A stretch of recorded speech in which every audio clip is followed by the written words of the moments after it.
Hey, Shalom, Shalom. First and foremost, I want to say call hello, Yahweh, Ba'ashem, Yahweh Shah, Ba'ashem, Rakah, Kodash. I want to send double honors to the apostles, elders, and bishops of Great Millstone. Much peace, love, and salutations to Yaki. I'm out there pushing the word of Yahweh, Ba'ashem, Yahweh Shah, and sincerity and truth. This is Brother Ariala. On this lesson, I want to talk about 501c3s and covenants with the enemy.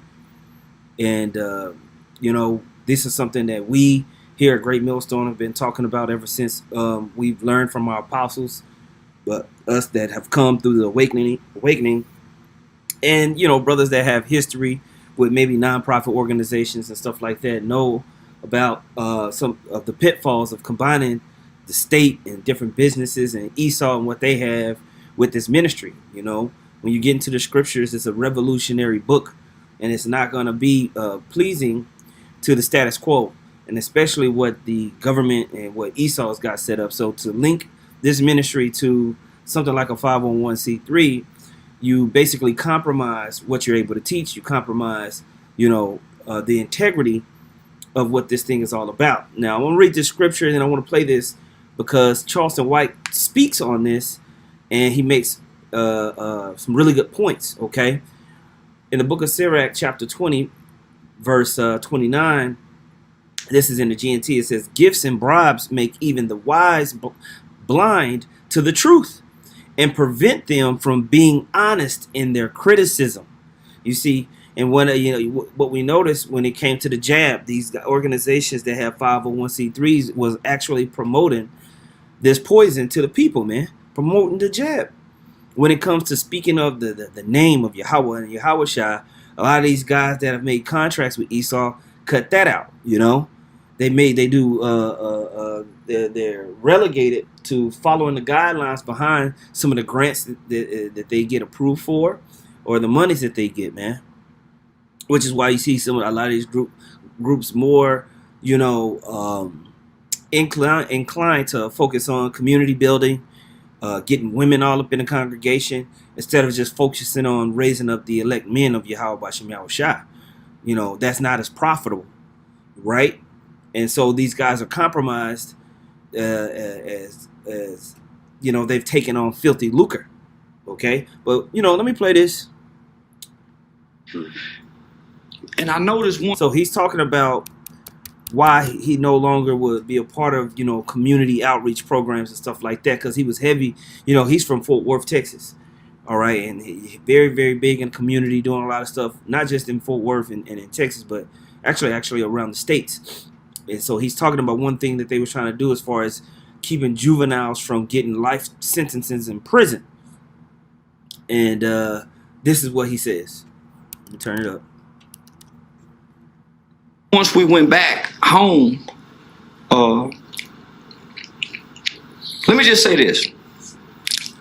The last night before we would leave, they would do a fundraiser. And we would go to this building that when you look outside the windows, you can see Capitol Hill, you can see DC. It was a great view. And they would have all the lobbyist organizations that you can think of who would be in support of this bill. The NFL, Starbucks, it was so many people. So they would do a fundraiser. Our last night there. And they would get all of our stories, and they would tell our stories to a group of millionaires, a group of congressional members. And once they get through telling our stories, they would say, pull out your phones and y'all donate. And I would watch these people raise millions of dollars because the Campaign for Sentencing of Youth, the Incarcerated Children Advocacy Network was all 501c3s. So I started paying attention and understanding the difference between a 501c3 and a 501c4. One of them is a nonprofit, one of them is a for-profit.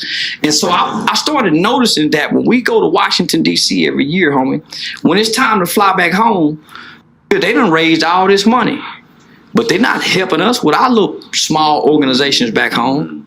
They're not helping us pay the parking fees that we done accumulated when we get back home.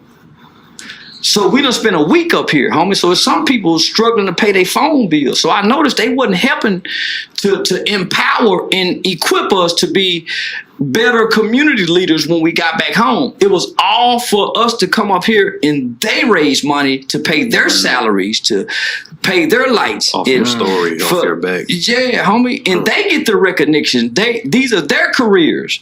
So I had my own nonprofit at the time, and so I was peeping game.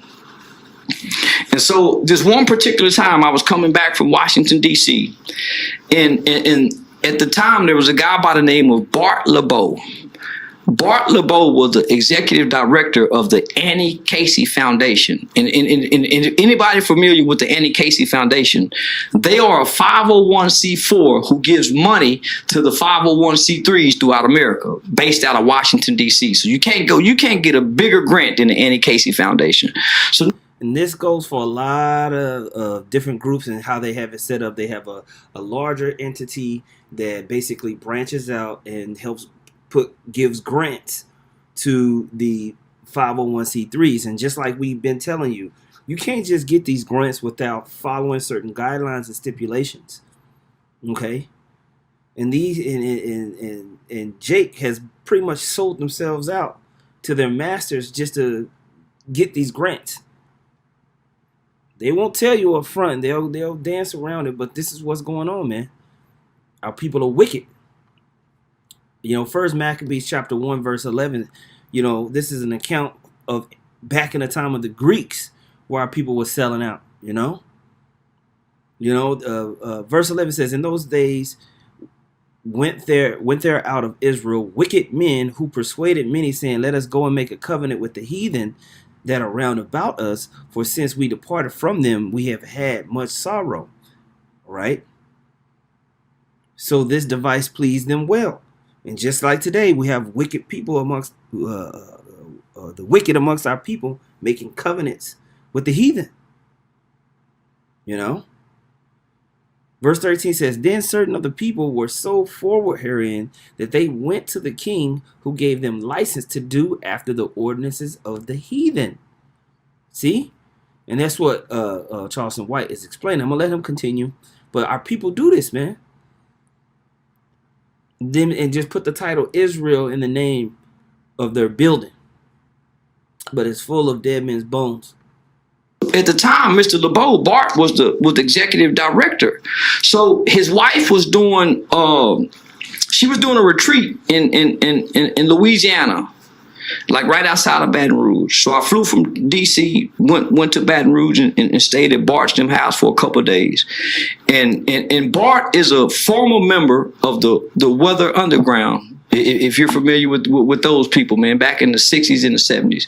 So he had this vast bookshelf of books on me.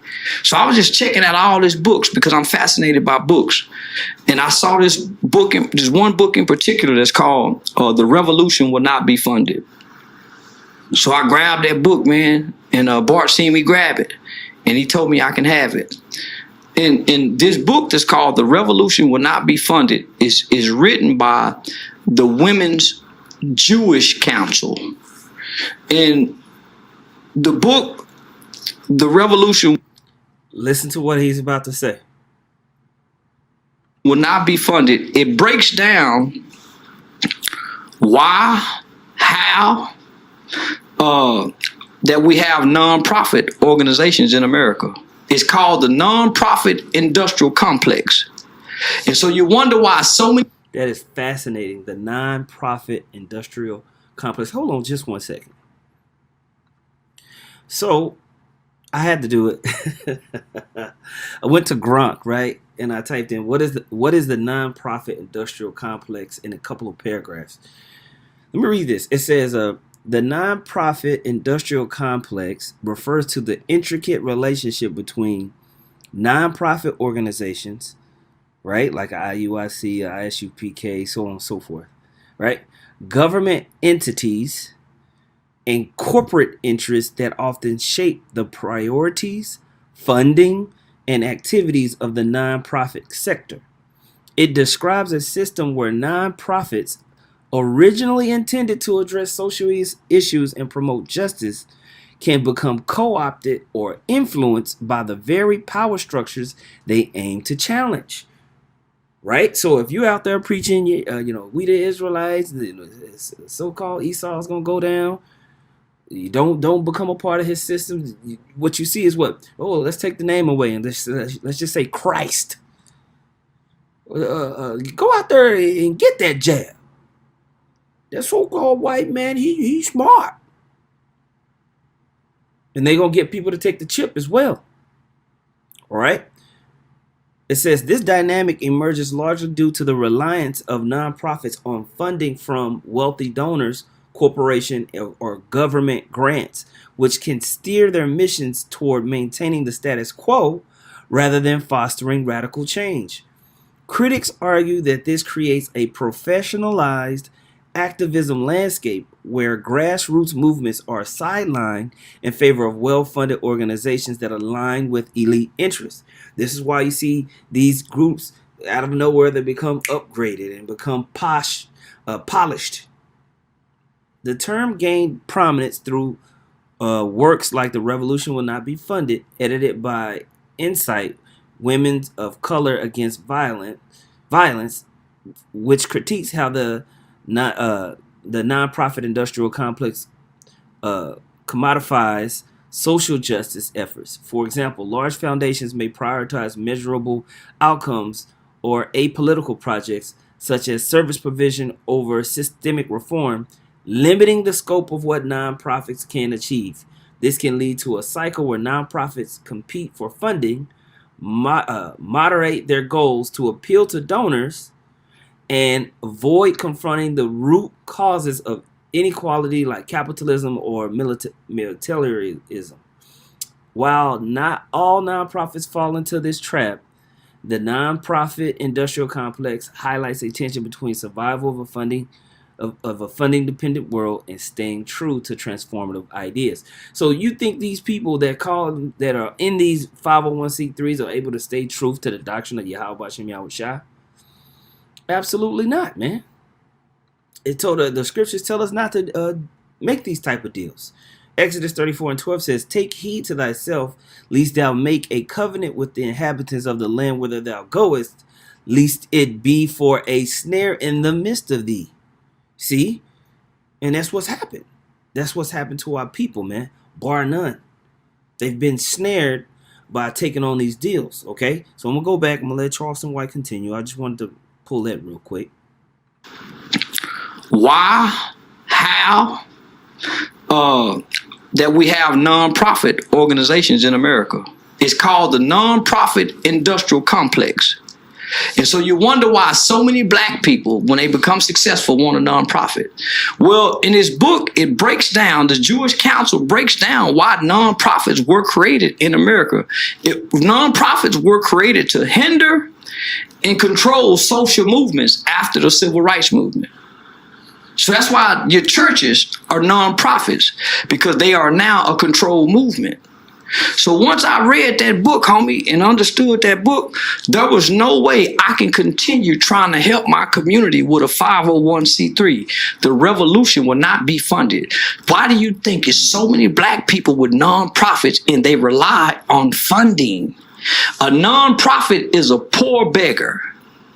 You don't see black people trying to set up 501c4s. Everybody's going to a 501c3, including the church, tax exemption. So when they created that, so when George Bush came along and George Bush created a national initiative that was called a faith-based initiative. This faith-based initiative allowed the church and state to get in bed with each other. And church and state is supposed to be separate based on the Constitution. Why do you think they have political meetings and let political candidates come to the church and speak at the church? That shouldn't be allowed. Church and state is supposed to be separate.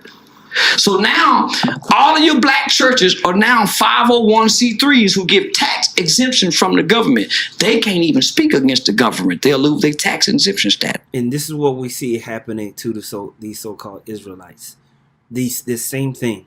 And what happens is over the course of just us being here since 2007, these groups get more and more and more watered down and more status quo. It ought not be so.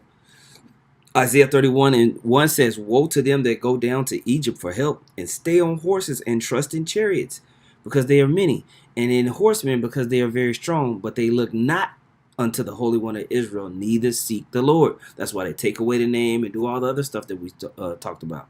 Okay? You know? You see? This is what's happening. Yet he also is wise and will bring evil and will not call back his words, but will arise against the house of evildoers and against the help of them that work iniquity. See? The Most High is going to deal with these groups. They're going to deal with Esau. And like the scripture says, though hand join in hand, the wicked shall not go unpunished. The wicked are not going to go unpunished, man. That is.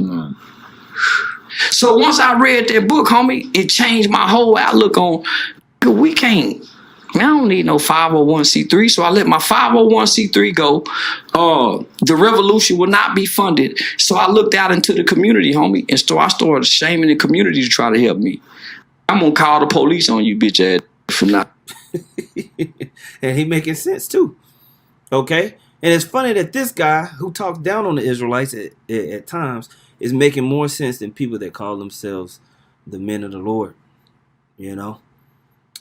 Last one we'll read, man, and close it out. And if brothers wanted to add into the chat or the comment board, please do. Isaiah 28:13 says, but the word of the Lord was unto them precept upon precept. Salakia. That's not what I wanted. That's not what I wanted. I want 14. It says, wherefore hear the word of the Lord, ye scornful men that rule this people which is in Jerusalem, because ye have said, we have made a covenant with death, and with hell are we at agreement. When the overflowing scourge shall pass through, it shall not come unto us, for we have made lies our refuge, and under falsehood we have hid ourselves. You see? But what's actually going to happen is what we read earlier. The Most High is going to set evil and set fire to all of this stuff, man. So I felt like this was a very intriguing comment, and it really highlights something that we've been saying for quite some time. So, Lord willing, this is edifying, man. Like I said, man, double honors to the apostles and elders. Well, first I want to say, call halal Yahweh, Ba'ashem Yahushua, Ba'ashem Rakah Kodash. Double honors to the apostles, elders, and bishops of Great Millstone. Much peace, love, and salutations to Yakim out there pushing the word of Yahweh, Ba'ashem Yahushua, sincerity and truth.